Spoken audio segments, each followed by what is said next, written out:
Di apa ya, orang itu kadang yang salah itu lebih masuk akal kadang-kadang ini. Saya teruskan ya supaya ini dapat barokahnya Raden apa? Asnani. Saya mohon sekali ya, kalimatul haqqin itu harus kamu jaga. Caranya jaga ya tadi.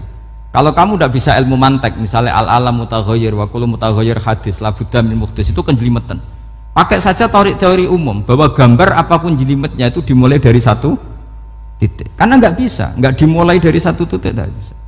Maka alam apapun jumlahnya nggak terhingga tetap dimulai dari al-wahidul qahar, yaitu satu titik, yaitu dalam konteks tauhid tentu itu Allah Subhanahu wa ta'ala. Sehingga Nabi Ibrahim itu orang paling sukses bikin waja'alaha kalimatam baqiyatan fi aqibi. Terus Nabi Muhammad begitu, sahabat gitu, sampai kita sekarang diajari ilmu mantek. Ilmu mantek itu logika yang nggak terbantahkan. Karena mau tidak mau. Kata Imam Syafi'i, fa innal uqula muttarratun ila qabulil haq, karena akal akan dipaksa menerima kebenaran. Dan itu yang terjadi di Uni Soviet. Dikooptasi 100 tahun untuk berfaham ateis, dilawan oleh ilmu tetap menanamkan ilmu tauhid, ilmu mantek.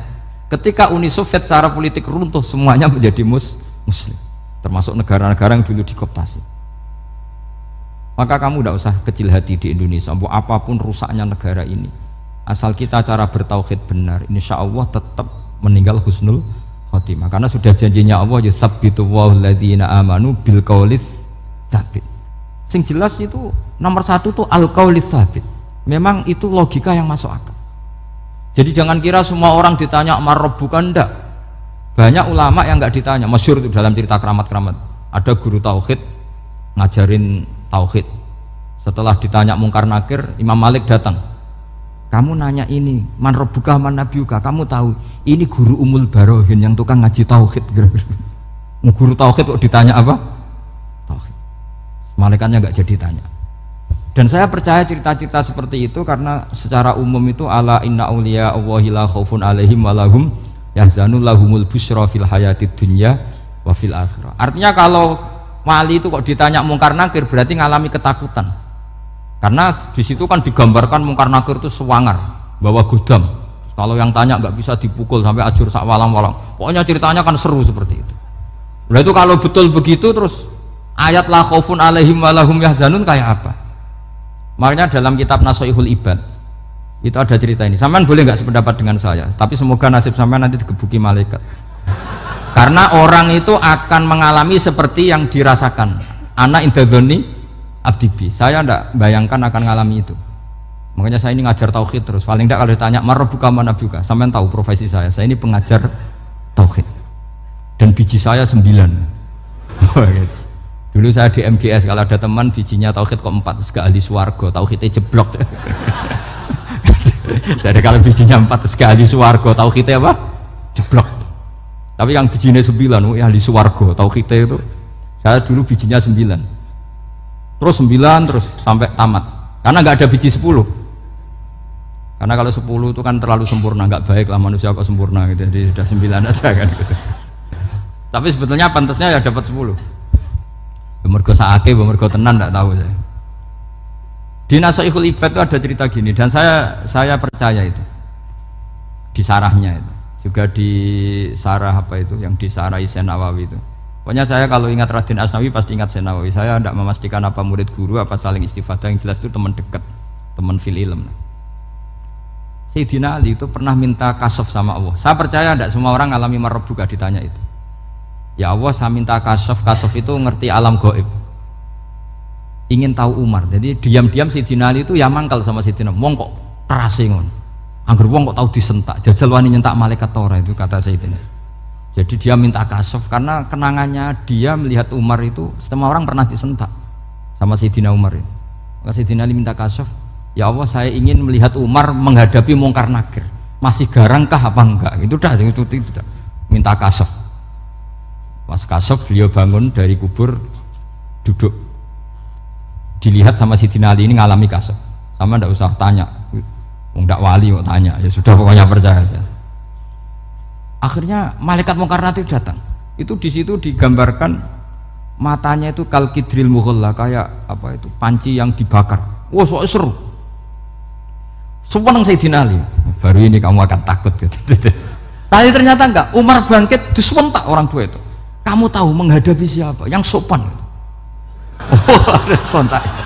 Kaget malaikatnya itu karena enggak pernah ngalami disentak. Mungkin itu pertama. Kaget. Memangnya kamu siapa? Saya ini teman kekasih Tuhanmu. Saya yang diandalkan temannya sebenarnya bukan dia. Ana sohibu habibillah. Saya ini temannya kekasihnya Allah. Jadi dia ngandalkan temannya sebetulnya bukan ngandalkan dirinya. Oh kamu temannya Nabi Muhammad? Iya saya Umar temannya Nabi Muhammad. Kamu harus hormat sama temannya kekasih Allah. Wah terus mulai itu. Akhirnya matur Allah. Ya Allah, apakah prosedur seperti ini bisa dinego? Terus sama Allah. Oh iya katanya. Kamu kalau menghadapi kekasih saya jangan seperti itu katanya. Semenjak itu beliau sopan santun, dua mungkar nakir katanya. Jadi ini berita gembira. Jadi sebetulnya itu enggak. Tapi kita ini kan enggak punya nyali nyentak mungkar nakir. Semoga dengan gelar kita doktor tafsir, doktor tauhid gitu. Atau paling enggak guru kutsiyah tauhid gitu. Atau siswa terbaik dalam materi tauhid. Itu harus kamu bawa status. Jadi sehingga nanti ini saya ranking 1 tauhid, masa masih ditanya marbuka waman nabiuka. Dan itu menurut saya sah. Sama nggak usah protes takbirin tiga, susah usah takbiran. Pokoknya takbirnya adalah wali-wali itu la khaufun alaihim walahum ya, mereka tidak akan mengalami ketakutan baik kehidupan dunia maupun kehidupan akhirat. Bahkan para malaikat itu mengatakan ke wali-wali nahnu awliyaukum fil hayatid dunya wa fil akhirah. Kita ini teman kamu, saudara kamu, mitra kamu. Masa mitra kok nutui itu kan nggak fair. Dan menurut saya paling efektif itu apa? Kamu harus punya rumus tauhid kayak Imam Amudi menemukan Tuhan. Imam Amudi itu menemukan Allah itu lewat ilmu matematika. Dan itu Allah saking senengnya disuruh ngajari para malaikat.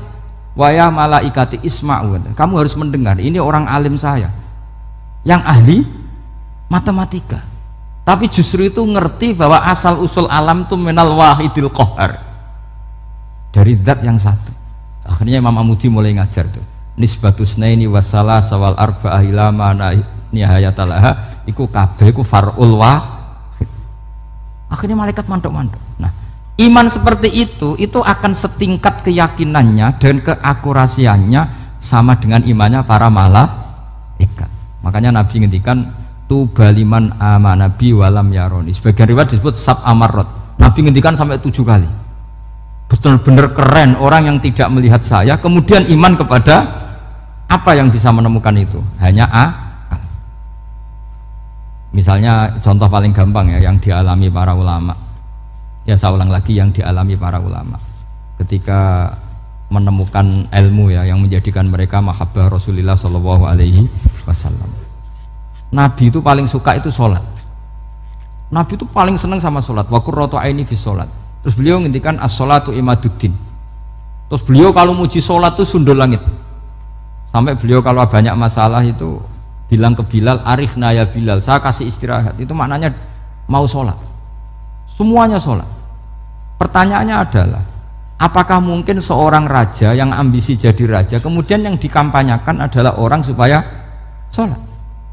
Tentu kalau Nabi seorang raja, beliau akan kampanye gimana? Narik upeti kayak apa, narik pajak kayak apa, biar Nabi kaya. Enggak. Nabi itu paling tersiksa kalau orang tidak sholat, tersiksa kalau orang tidak sujud.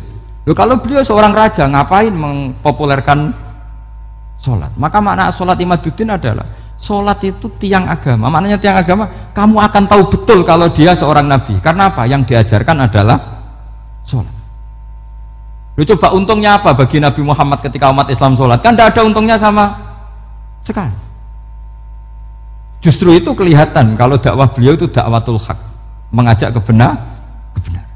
Lho wong kok kampanyane kon salat, mestinya nak kepengen sugih kan kon bayar pajak, upeti. Tapi enggak, Nabi itu ngajarkan apa? Orang supaya salat. Dan ini diimplementasikan sama Raden Asnawi, beliau ngarang pesolatan. Orang sealim itu yang dikarang pesolatan. Makanya saya tuh kagum. Saya saksinya banyak, tanya murid-murid saya kalau beli pesolatan sak kerdus, saya kirim ke Korea terus ke pedalaman-pedalaman itu. Karena saya butuh pesolatan, bahwa orientasi kita itu sholat.